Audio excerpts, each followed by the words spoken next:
주의 성령께서 함께 하시고 여러분 각 사람에게 임재하셔서 여러분의 마음을 다스리고 움직이시고 위로하시고 큰 힘으로 함께 동행하고 계신 줄로 믿습니다. 우리 옆에 분에게 한번 인사하겠습니다. 성령 충만 받읍시다. 한번 인사합니다. 예, 성령 충만 받읍시다. 여러분 성령 충만하신 줄로 믿습니다. 성령이 오늘도 임재하고 계셔요. 오늘 성령 강림주일인데 성령께서 이 땅 가운데 오신 것을 기념하고 또 우리의 삶 가운데 성령의 임재가 없는 자리를 점검하면서 다시 한번 성령 충만으로 나아가는 그런 절기가 성령 강림 주일입니다. 지난 시절을 한번 되돌이켜 보면 우리 한국교회 안에는 예수님이 오신 성탄절에 대해서는 참 많이 기억도 하고 있고 세상 사람도 알고 있고요. 또 예수께서 부활하신 이 부활의 능력의 날인 부활절도 참 많이 기념하고 있는데 왠지 성령 강림 주일은 조금 소홀하게 취급되는 경향이 있어 왔습니다. 그 이유는 성탄절과 부활절은 예수님과 관련됐으니 복음과 밀접한 연관이 있고 성령 강림은 그렇지 않다라고 생각하는 경향성이 있기 때문입니다. 근데 그런 시각은 한편 생각해 보면 성령 하나님이 누구이신지 모르시니까 그렇게 교회적 경향이 흘러왔던 것입니다. 여러분 성령은 어떤 분으로 알고 계십니까? 여러분 다 알고 계시겠지만 오늘 또 성령 하나님이 누구신지 우리의 가슴에 또 생각 속에 정리하면서 성령의 충만을 통해서 주의 일들을 감당하기를 결단하기를 원합니다. 여러분 성령 하나님 누구실까요? 성령님은 예수님께서 하늘로 승천하신 후에 예수님께서 보내신 보혜사, 우리를 돕는 분, 여러분 곁에서 여러분과 함께 하시며 여러분 안에 임마누엘 하셔서 우리를 도우시는 예수의 영, 하나님의 영이 성령 하나님이신 줄로 믿습니다. 고아와 같이 우리는 예수님 승천 후에 버려진 자들이에요. 그런데 홀로 두지 않으시고 우리를 돕는 분을 보내주셨어요. 그리고 예수님이 누구이신지를 깨닫게 하시고 복음을 살고 복음을 전파하도록 우리 곁에서 임마누엘로 우리를 돕고 계시는 하나님의 영, 삼위일체 하나님의 한 위격이요 하나님 당신이 성령 하나님이십니다. 즉 성령의 도우심이 아니면 우리는 십자가의 은혜와 부활의 능력을 깨닫지도 못했을 것입니다. 여러분의 지성으로 어떻게 십자가의 그 공로와 은혜와 하나님의 신비를 깨달을 수 있었으며 하나님이 우리에게 베푸신 자비와 긍휼의 그 사랑과 역사를 우리의 지식으로 어떻게 깨달을 수 있었겠습니까? 성령의 도우심입니다. 그렇게 성령님이야말로 복음과 너무나도 밀접하게 연관되신 분이십니다. 그것을 깨달아야지 예수님을 알고 또 예수님을 믿고 구원의 반열로 나아가고 하나님의 자녀가 되는 것이잖아요. 깨닫게 하신 분이 성령님이기 때문에 성령님도 복음과 밀접한 관련이 있으신 분이시라는 것이죠. 그런 한국교회는 하나님의 한 위격이신 성령님을 어떤 힘을 충전하는 에너지 정도로 취급합니다. 성령 받아라, 성령 받아라. 한편으로는 성령 충만을 받아라는 말이 좀 생략되어 있지만 성령 하나님을 하나의 수단과 도구로 생각하는 경향이 있고요. 여러분의 핸드폰을 충전하듯이 충전하는 배터리 마냥 생각하면서 성령 하나님을 인격으로 인정하지 않아 왔다라는 것입니다. 그러다 보니 성령 하나님을 소홀히 생각하는 신앙인들은 극히 지성적인 신앙으로 치우쳐가고요. 성령 하나님을 수단으로 삼는 신앙인들은 극히 은사주의, 체험주의 신앙으로 극단적으로 치닫게 된 한국교회의 그 자리를 여러분도 보아 오셨을 것입니다. 그 결과 지성적인 신앙생활은 머리로 신앙생활을 하기 때문에 영혼의 떨림, 뜨거움을 잃어버립니다. 그리고 머리로만 생각하고 자신의 지식으로 판단하기 때문에 판단과 분석과 논쟁으로 여러 상처와 갈등을 많이 교회 역사 가운데 나왔습니다. 이 머리로 하는 신앙생활, 성령님을 인정하지 않고 소홀히 여기는 그 자리에서 이런 일이 나타났죠. 반대로 은사주의 신앙생활은 일시적으로는 뜨겁고 만족스러운 듯 하다가도 시간이 지나 뜨거움이 식어집니다. 우리 인간은 그래요. 식어지는 거예요.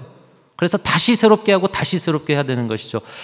그 마음이 식어지면 더 큰 표적을 구합니다. 더 큰 체험을 구하고요. 더 큰 자극을 구하면서 보여져야 되고 들려져야 되고 내 손에 만져져야 최고인 것처럼 여기는 은사지상주의로 흐르게 되었던 것입니다. 우리 한국교회의 극단의 모습들이 나타나고 있는 것이죠. 바로 그 기본적인 출발의 자리가 어디냐? 성령 하나님을 모르니까요. 성령 강림주의를 기념하고 성령님을 바로 배워야 하는 이유는 건강하고 살아 역사하시며 성숙한 신앙으로 우리를 인도하시는 성령님의 도우심을 잊기 위해서는 반드시 우리 신앙 가운데 필요한 일인 것입니다. 여러분, 그러나 이 모든 이유를 떠나서라도 성령 하나님을 구하고 성령의 도우심을 찾고 또 성령 충만을 사모해야 하는 이유가 있습니다. 오늘 본문이 그것을 가르쳐주고 있는데요, 우리가 성령 하나님을 사모하고 성령 충만을 사모해야 하는 이유는 이 땅에서 예수님의 몸으로 예수님의 분신으로 예수님 대신해서 사역을 하는 교회의 시작이 성령 충만으로부터, 성령의 임재로부터 시작되었기 때문인 것입니다. 즉, 교회가 교회되기 위해서는 반드시 성령의 충만 가운데, 성령의 주장하심 가운데 교회는 주님의 일들을 감당해야 한다는 것입니다. 오늘날 교회가 교회됨을 회복할 가능성을 어디서 찾느냐? 우리의 대단한 지성으로, 우리의 대단한 계획으로, 우리의 대단한 물질로 교회가 교회되는 가능성을 찾는 것이 아니라 오직 성령의 충만함, 성령의 이끄심에서 그 가능성을 보아야 한다는 것입니다. 교회됨의 회복은 어떤 방법과 논리와 프로그램에 있는 것이 아니라 성령의 임재를 경험하는 교회냐, 그렇지 않은 교회냐, 바로 거기에 있다는 것입니다. 그런 의미에서 우리 순천중앙교회는 이미 성령 충만한 교회예요.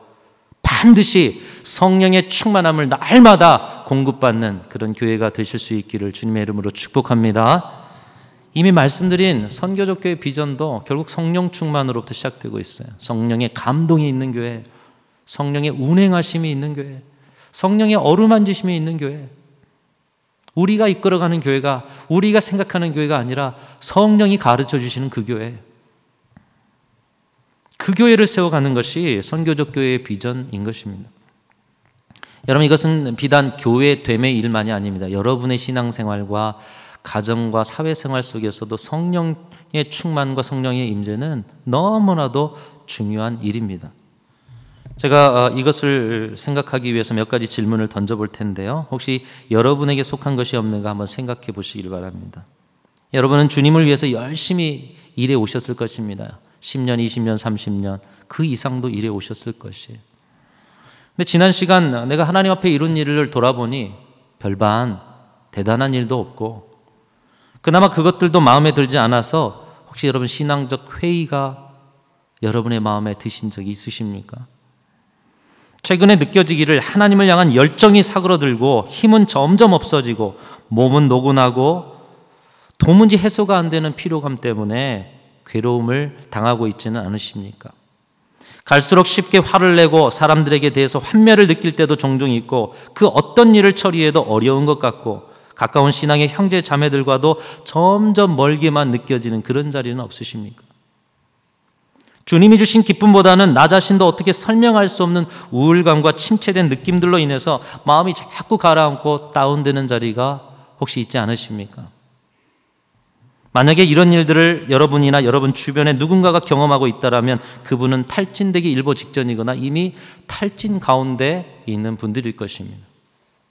여러분, 이 탈진, 번아웃이라는 말은 본래 로켓에 적용되는 말이라고 합니다. 이 로켓이 하늘로 쏘아져 올라갈 때 여러 추진체가 밑에 붙어 있지 않습니까? 그래서 인공위성이 쭉 하늘로 올라갈 때 어느 높이에 도달하면 추진체가 하나 떨어지고 그 다음 추진체가 불이 붙어가지고 쭉 올라가죠. 근데 어느 정도 가면 이 추진체들이 다 소진이 돼요. 근데 그동안 이 추진체가 밀어 올린 힘, 가속도가 붙어 있기 때문에 그 힘으로 잠깐 동안 그대로 날아가는 상태. 근데 힘이 없어요. 뭔가 날아가고는 있는 것 같아요. 근데 자신이 더 이상 갈 힘이 소진된 상태. 공기의 저항과 중력이 그 로켓의 속도를 감소시키고 드디어 때가 되면 지구로 떨어질 수밖에 없는 그 상태가 바로 탈진의 상태라는 것입니다. 프로이덴버거라는 학자가 우리 사람의 탈진에 대해서 이렇게 이야기했습니다. 제가 한번 읽어보겠습니다. 어떤 주장이나 삶의 방식 혹은 누군가와의 관계를 위해서 전력을 기울였는데, 여러분, 전력을 기울였는데 기대했던 성과가 나오지 않은 데서 오는 일종의 피로 및 좌절의 상태이다. 이 과정 속에서 그 사람 안에서 문제가 발생하게 되는데, 마음 깊은 곳에서 받은 상처로 인해 그의 역량은 고갈되고 생동력과 에너지 그리고 기능 수행 능력이 마모가 된 상태이다. 다시 말하면 힘을 완전히 잃어버린 상태가 탈진의 상태이다. 이 학자가 이렇게 기록했습니다. 역량이 고갈되고요, 생동력이 없고요, 그 다음에 기능 수행 능력, 이전에는 더 능력이 있었는데 능력이 발휘가 되지 않는 거예요. 여러분은 어떠십니까? 여러분의 신앙의 상태, 또 여러분이 일상 속에서 살아가는 삶의 자리, 또 사업 가운데, 가정 가운데, 관계 가운데, 여러 일들 가운데 여러분은 어떠십니까? 성경에 이 탈진을 경험하는 대표적인 사람이 있는데 엘리야입니다. 열왕기상 18장에 엘리야는 엄청난 하나님의 역사를 일으키죠. 여러분 잘 아시는 갈멜산 대결입니다. 850대 1로 하나님의 살아계심을 나타낸 자리, 이방 선지자 850명을 그 자리에서 처단한 하나님의 그 위대하심을 감히 대적할 수 없고, 우상을 섬기고 이방 여인을 아내로 맞은 이 아합 왕에게 하나님의 살아계심을 나타내고, 머뭇머뭇하였던 이스라엘 백성들에게 하나님의 말씀을 선포하고 경고했던 놀라운 역사, 갈멜산 대결이죠. 백성들을 향해서 엘리야가 이렇게 이야기합니다. 너희가 어느 때까지 두 사이에서 머뭇머뭇하려느냐? 하나님이 만일 하나님이면 하나님을 택하고, 바알이 하나님이면 바알을 택해라. 그들 앞에서 하나님의 살아계심을 보이고 나라 전체를 깨운 엄청난 일을 엘리야라는 이 선지자가 홀로 하나님의 그 능력을 받아서 이루었습니다. 여러분, 근데 그 다음에 바로 나오는 열왕기상 19장 4절에 보면 엘리야가 이런 고백을 드리고 있습니다. 제가 읽어보겠습니다. 스스로 광야로 들어가 하룻길쯤 행하고 한 로뎀 나무에 앉아서 죽기를 구하여 가로되. 여러분, 갈멜산의 위대한 엘리야의 모습이 바로 19장에 보면 죽기를 구하여 가로되, 계속 읽습니다. 여호와여, 넉넉하오니 지금 내 생명을 취하옵소서. 나는 내 열조보다 낫지 못하나이다. 아니, 어떻게 그렇게 위대한 능력을 조금 전까지만 행하던 그가 지금은 나를 좀 죽여주십시오, 나를 좀 데려가 주십시오. 모든 힘이 바닥이 나 탈진해버린 엘리야의 모습을 보게 되는 것입니다. 그런데 그때 하나님께서 엘리야에게 까마귀를 보내십니다. 먹이십니다. 재우십니다. 그리고 그를 쉬게 하십니다. 그에게 말씀으로 힘을 북돋으십니다. 엘리야야, 네가 어찌하여 그렇게 이곳 가운데 그렇게 주저앉아 있느냐? 내가 너와 함께할 구별된 7천의 사람을 남겨두었다. 세미한 음성으로 하나님이 그에게 위로를 주십니다. 너 혼자만이 아니다. 너의 눈에는 너 혼자 보이는 것 같지만 많은 하나님의 사람들이 나의 역사를 위해서 준비되었고 그들이 너처럼 지금 일하고 있다. 사랑하는 성도 여러분, 여러분의 인생의 모든 자리에 이 위로가, 우리 순천중앙교회 이 위로가 모든 사역의 자리마다, 여러분의 인생의 자리마다 넘쳐나실 수 있기를 주님의 이름으로 축복합니다. 혹시 고갈되고 탈진된 자리가 있다면 하나님의 위로의 음성을 들으십시오. 탈진은 보통 게으른 사람에게 찾아오지 않습니다. 엘리야처럼 열정적으로 일해서 모든 것을 소진한 뒤에 찾아오는 것이 탈진입니다. 우리 믿음의 사람들이 하나님을 위해서 열심히 달려가는 그 길에 탈진이 찾아올 수 있다는 것입니다. 열심히 있는 분들에게 오는 것이에요. 나는 이런 탈진이 없습니다, 이렇게 말씀하신다면 혹시 생각해 보십시오. 적당하게 중간 자리에 있는 것은 아닌가. 사도 바울도 마지막 때를 살아가는 그리스도인들에게 영적인 탈진을 조심하라, 이렇게 위로하고 격려하고 있습니다. 우리 갈라디아서 6장 9절 말씀 우리 함께 한번 읽어볼까요? 시작. 우리가 선을 행하되 낙심하지 말지니 포기하지 아니하면 때가 이름에 거두리라. 이 거두는 역사가 여러분에게 있게 될 줄로 믿습니다. 근데 이 말씀을 조금 쉽게 번역하면 제가 읽어봅니다. 계속해서 선을 행하려고 오래 노력하다 보면 피곤함이 찾아옵니다. 그러나 그것 때문에 슬퍼하지 마십시다. 왜냐하면 우리의 힘이 소진되고 약해져도 기운이 없어지지만 않는다면, 탈진되지만 않는다면 결국 거두게 될 것이기 때문입니다. 여러분, 그런데 우리는 이 탈진에 대해서 자유롭지 못해요. 우리는 약하고요, 때로는 우리가 가진 힘도 계속적으로 우리가 가운데 힘이 있는 것이 아니라 때로는 약함 속에서 넘어질 때도 있고요.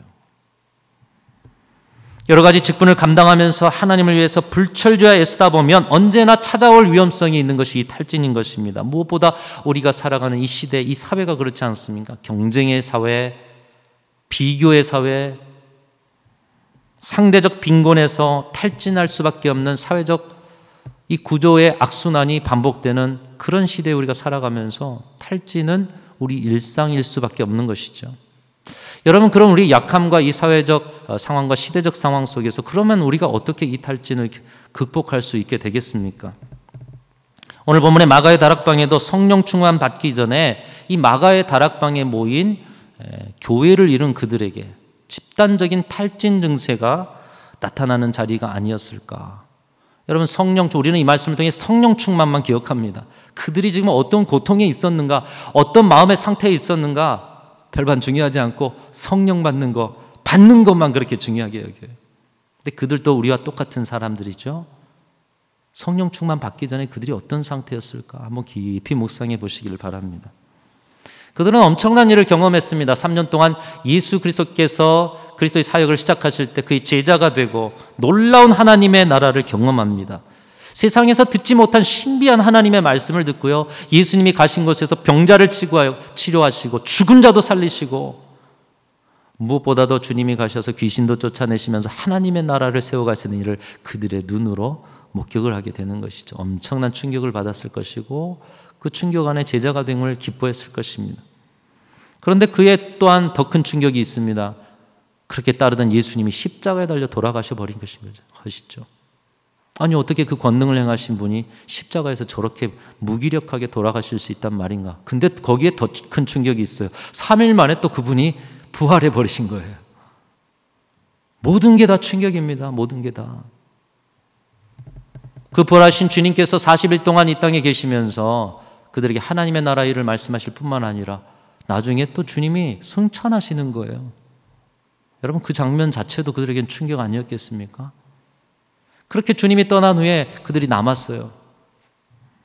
이제 그들 곁에는 예수님이 계시지 않게 되었습니다. 그래서인지 수많은 무리가 예수님을 쫓았는데 마가의 다락방에 남은 사람들이 몇 명이었습니까? 고작 120명이었어요. 그들은 주님이 마지막 남기신 말씀에 순종함으로 예루살렘을 떠나지 않고 약속하신 것을 기다리면서 함께 기도를 시작하였습니다. 여러분, 그러나 그 마가의 다락방에 모인 120명의 성도들, 그들의 심정을 한번 헤아려 보십시오. 예수님의 곁에 계시지 않습니다. 예수님이 십자가에 달려 돌아가신 그 현장에서 그들은 기도하고 있어요. 앞으로 그들은 어떤 일을 행해야 할지 아무것도 알지 못합니다. 3년간 추억은 정말 좋았지만 낙심한 마음이 역력했을 것이고요. 더군다나 예수님을 십자가에 못 박은 사람들이 지금 그들을 찾고 또 그들을 핍박할 준비를 하고 있었던 환경 가운데도 있었을 것입니다. 그들 앞에 당당히 나설 용기도 생기지 않았고 한편 두려운 마음도 밀려오면서 하루가 지납니다. 성령이 보혜사 성령 약속하신 것이 안 와요. 이틀이 지납니다. 사흘이 지납니다. 날짜가 계속 가요. 여러분, 그런 마음이 어떨까요? 예수님이 약속하신 그분이 오시는 것이긴 하셔. 초조해지고 공허해지고 두려워지고 무기력해지고 그런 마음이 인간적으로 왜 들지 않았겠습니까? 하나 둘 떠나가는 거죠. 남은 120명만 남는 거예요. 그런 마음이니까요. 그런데 그런 그들 가운데도 더불어 마음을 같이 해서 기도에 매진하였습니다. 탈진 중에도 그들은 기도하였다라는 거예요. 탈진 중에도 기도하였다라는 거예요. 사랑하는 성도 여러분, 여러분의 삶 가운데 도저히 여러분의 힘으로 감당하지 못해서 낙심되고 절망하는 그런 자리가 있으십니까? 그러나 모든 힘이 다 사라져도 끝까지 붙들어야 할 것이 하나 있는데 여러분의 기도의 끈을 놓치지 않으시는 우리 귀한 성도들이 되시기를 축복합니다. 기도의 자리 잃어버리면 다 잃어버린 거예요. 기도가 멈춰지면 사탄이 틈을 타게 됩니다. 하나님이 준비하신 생명의 길을 성령의 충만한 가운데서 보다가 기도가 멈춰지면 점점 인간적인 시각이 시작이 되고 하나님의 세계를 보지 못하고 세상 사람들의 그 눈, 우리도 가진 그 눈으로 하나님의 일들을 판단합니다. 그리고 우리의 낙심의 자리를 더 크게 보게 하고 그 가운데 결국은 시험에 들게 되는 것이죠. 마가의 다락방에 모인 120명의 사람들은 기도의 끈을 놓지 않으므로 탈진을 극복하는 길을 하나님께로부터 얻었던 것입니다. 그리고 이 길을 통해서 이전보다 더 큰 능력의 사람들이 되었습니다. 하나님께서 그들을 통해 교회를 세우십니다. 하나님의 나라의 복음을 전파합니다. 그리고 그 복음 전파의 능력이 전파되어 믿지 않은 이방인들까지도 예수 그리스도께 돌아오는 전무후무한 역사. 여러분, 그런데 그것을 그들이 계획했습니까? 뭐 그들에게 어떤 프로그램이 있었습니까?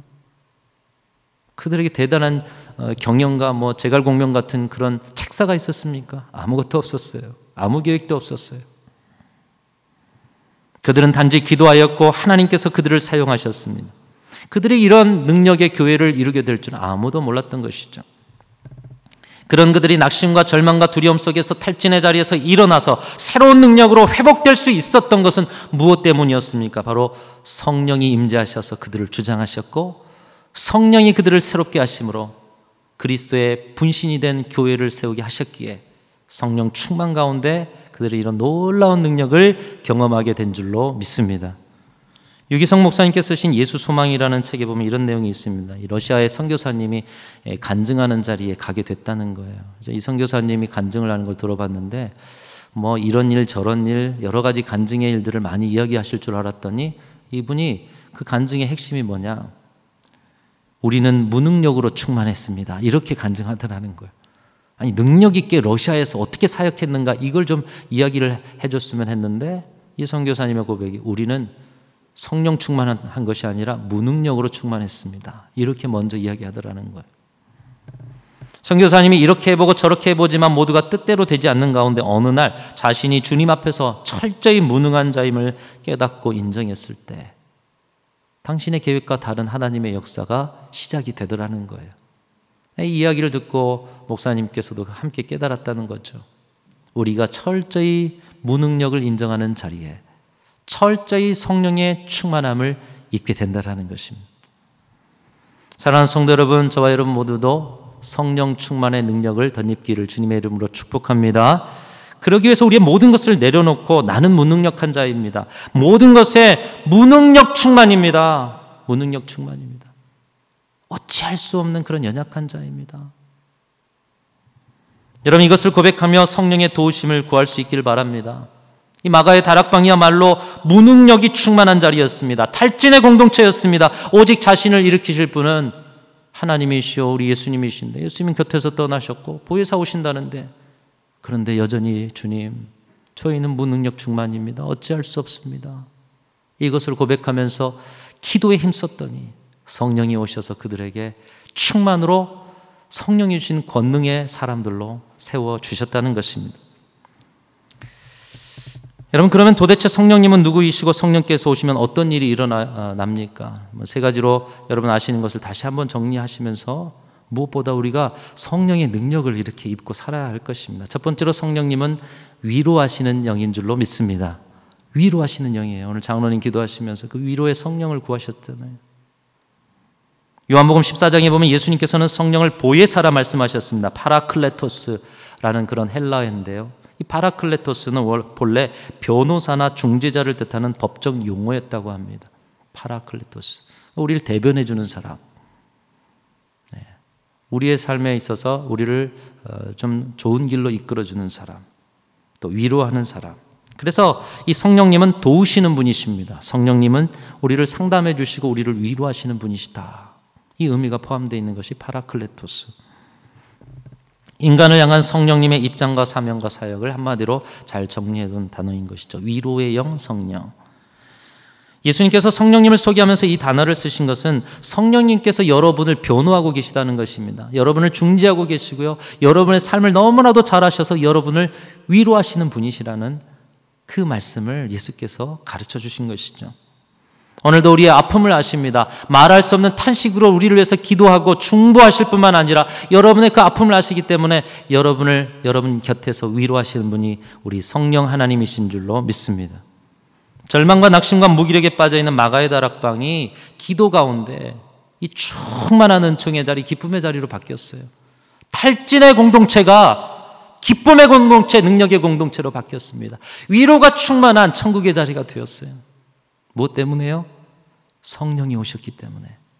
여러분 우리 교회 안에 또 여러분의 가정 안에 여러분의 인생 안에 위로가 필요한 자리, 왜 살다 보면 위로가 필요한 자리가 계속 있을까요? 우린 성령 충만도 경험해 봤는데 오늘도 필요한 위로가 있어요. 우리 각 사람에게 있어요.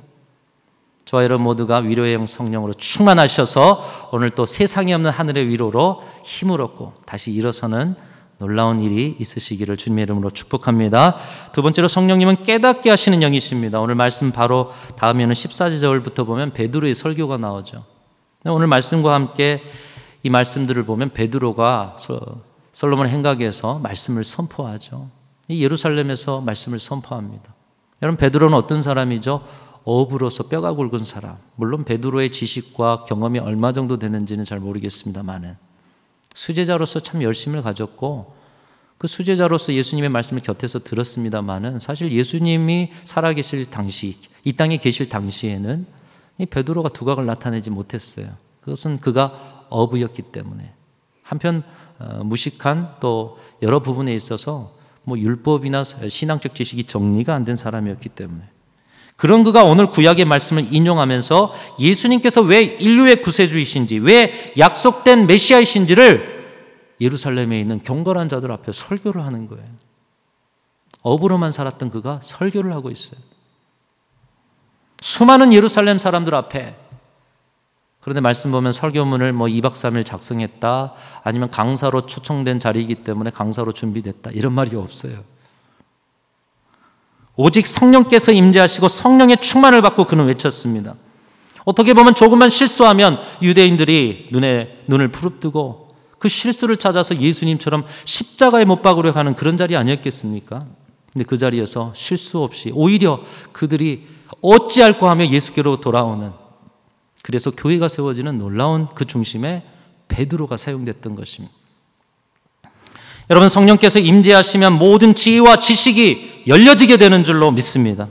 베드로가 따로 공부를 하고 연구를 해서 복음의 지식을 얻은 것이 아니라 성령께서 깨닫게 하시는 것입니다. 생각나게 하신 것입니다. 성령께서 그것을 한 줄에 한 줄로 엮어서 그가 따로 설교문 준비하지 않아도 그것이 선포가 되게 하시고 고백이 되게 하시고 말씀이 되게 하시고 폐부를 찔러 쪼개는, 그리하여 주께로 영혼을 돌아오게 하는 놀라운 능력이 되게 하신 것입니다.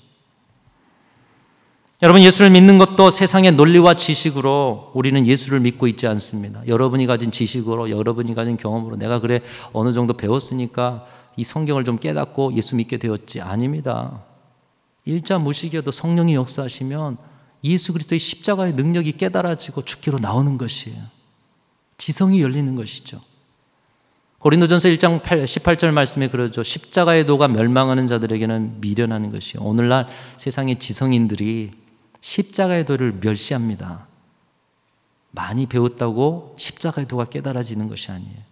성령께서 우리에게 깨닫게 하셨기 때문에 오늘 저와 여러분은 그 깨달음 속에서 주님의 은혜와 사랑을 알고 주님을 마음으로 믿고 입으로 고백하며 하나님의 자녀가 되어진 줄로 믿습니다. 깨닫게 하시는 영 성령, 여러분 깨닫고 싶으신 것이 있으십니까? 하늘의 비밀을 깨닫고자 하십니까? 성령 충만 받아 누리시기를 축복합니다. 세 번째로 성령님은 능력의 영이십니다. 마가의 다락방에 숨어들었던 사람들이 이제는 담대하게 이스라엘 사람들 앞에서 방언합니다. 예언합니다. 말씀을 선포합니다. 사도행전에 보면은 때때로 핍박을 받습니다. 고난을 받습니다. 순교를 당합니다. 그럼에도 그들은 죽음을 두려워하지 않고 복음을 자랑스러워하고 있습니다. 죽음을 두려워하지 않는 사람처럼 무서운 사람이 없어요. 그래서 히브리서에 보면 세상이 감당하지 못할 사람들이다, 이런 표현이 있습니다. 그들은 세상이 감당하지 못할 권능의 사람들이 되었습니다. 특별히 오늘 본문 사도행전 2장에 보면 예루살렘 각처에서 모여든 많은 사람들이 있는데 그들이 각기 다른 언어를 사용했는데 이 성령 충만 받고 다른 방언을 가지고 복음을 선포할 때 각기 다른 복음의 말씀을 자신들의 언어로 듣고 주님 앞에 고꾸라지는 역사가 있게 된 것이죠. 여러분, 지금 마가의 다락방에 있었던 120명의 성도들 가운데 그들이 어떤 다른 언어를 배웠습니까? 배우지 않았습니다. 그들이 갖지 못했던 능력을, 그 권능을 성령 충만을 통해서 얻은 것이에요. 그 능력은 엄청난 것이었습니다. 사도 바울을 보면 사도 바울의 그 사역 속에 병자의 치유가 나타나죠. 죽은 유두거를 살리죠. 어떻게 예수님도 아닌데 아무리 큰 은사를 가졌다고도 죽은 사람을 살릴 수 있겠어요? 그런데 엄청난 권능이죠. 사람으로 행할 수 없는 권능. 사도 바울이 그런 능력을 가진 게 아니라 그를 통해 성령이 역사하셨기 때문에 권능을 수행할 수 있는 사람이 된 것이죠. 우리에게도 성령께서 오시면 오늘의 시대를 살아가는 저와 여러분에게도 우리가 가진 능력 아무것도 아닙니다. 그러나 우리를 통해서 하신 하나님의 권능은 우리가 상상할 수 없는 놀라운 권능으로, 주님의 나라를 세워가는 권능으로 우리에게 임하셔서 우리를 통해 하나님의 역사를 이루어 가실 줄로 믿습니다. 여러분, 성령 충만을 사모하십시오. 어떻게 마가의 다락방에 이런 일이 일어났습니까? 두려움과 슬픔과 무기력함이 찾아오는 자리, 하루가 지나고 또 하루가 지날 때 아무런 변화도 없는 그 자리에, 집단적 탈진 증상이 있을 수밖에 없는 그 자리에 위로의 성령, 깨달음의 성령, 능력의 성령께서 오셨기 때문에 그들이 교회를 이루고 인생을 그 복음 전파에 걸고 살았던 것이, 오늘 이 자리에 계신 우리 모든 성도님들 가운데 여러분의 지난 인생에 그렇게 살아오신 자리에 있으시죠? 오늘에 살아가는 지금 오늘 여기는 어떠십니까? 사도행전 1장 8절 말씀은 말씀합니다. 오직 성령이 너희에게 임하시면 너희가 권능을 받는다. 어떤 권능입니까?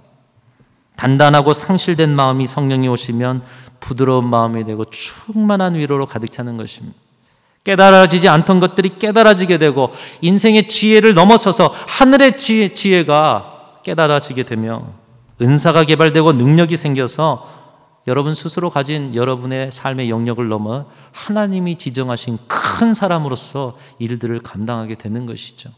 바로 그것이 성령 충만의 권능인 것입니다. 사랑하는 성도 여러분, 저와 여러분 모두도 이러한 성령의 능력을 오늘 주시기 위해서 오늘 이 자리에 성령께서 임재하고 계시는 줄로 믿습니다. 오늘 이 자리만이 아닙니다. 가정에서 예배할 때, 여러분이 살아가는 자리에 성령 의지하며 기도할 때, 그 모든 자리에 성령은 함께하고 계셔요. 동행하시고 임마누엘 하시며 여러분 곁에서 여러분을 돕고 계시는 분이 성령 하나님이십니다. 여러분의 생각, 여러분의 말, 여러분의 머릿속에 있는 스치는 모든 것들조차도 성령을 의지하십시오. R.A. 토레이 목사님이란 분은 성령 충만을 자주 언급하셨습니다. 그분은 이렇게 어느 날 글을 쓰셨습니다. 나는 아침에 일어나면 성령 충만을 위해서 기도한다. 하나님, 성령 충만하게 도와주십시오. 왜냐하면 성령 충만하지 않으면 오늘 하루 나는 너무나 쉽게 흔들릴 수 있는 사람이기 때문입니다. 그렇죠? 여러분, 성령 충만. 그분은 이렇게 또 고백합니다. 하나님, 제가 성령 충만하다고 느끼지 못할 때 함부로 말하지 않도록 도와주십시오. 성령 충만하지 않을 때 말하면 실현되기 쉽고 사람들에게 상처를 주기 쉽기 때문입니다. 하나님, 제가 성령 충만하지 않을 때 제 인생에 중요한 결정을 하지 않도록 도와주십시오. 성령 충만하지 않으면 저의 결정은 잘못될 가능성이 항상 있기 때문입니다. 여러분, 우리 믿음의 선배들은 성령 충만하기를 사모했고 성령의 인도하심 가운데 살려고 몸부림을 쳤습니다. 순간순간 나를 주장해 주십시오. 이 토레이 목사님의 기도처럼 우리는 연약하고 무기력한 존재이기 때문에 오늘 또 성령의 도우심을 입지 않고는 하나님의 나라의 일을 감당할 수가 없는 것입니다. 사랑하는 성도 여러분, 오늘의 시대와 교회와 우리의 탈진과 상처와 무기력이 혹시 성령이 없는 신앙의 문제는 아닌가? 성령 강림주일에 주님은 우리에게 점검하라 말씀하고 있습니다. 순천중앙교회 성령 충만한 교회인가? 순천중앙교회에 속한 각 지체인 우리는 성령 충만한 사람들인가? 여러분, 이 질문에 나는 성령의 임재 가운데 날마다 살아갑니다, 당당하게 고백하실 수 있고 그 성령의 은혜를 받아 누리시는 저와 여러분들이 다 되실 수 있기를 주님의 이름으로 축복합니다. 오직 성령 충만만이 희망입니다. 오늘 또 그 희망의 성령께서 여러분에게 오심을 믿고 날마다 의지하며 승리하시는 귀한 성도들이 다 되실 수 있기를 간절히 소망합니다. 하나님 아버지, 감사합니다. 오늘도 성령의 임재 가운데 우리의 일을 만져주시고 성령 강림주일에 다시 한번 성령에 사로잡힌 인생과 신앙으로 사는 결단을 드리게 해주시니 감사합니다. 성령 충만한 교회, 성령 충만한 신앙으로 살게 하여 주시옵소서. 예수님의 이름으로 간절히 기도하옵나이다. 아멘.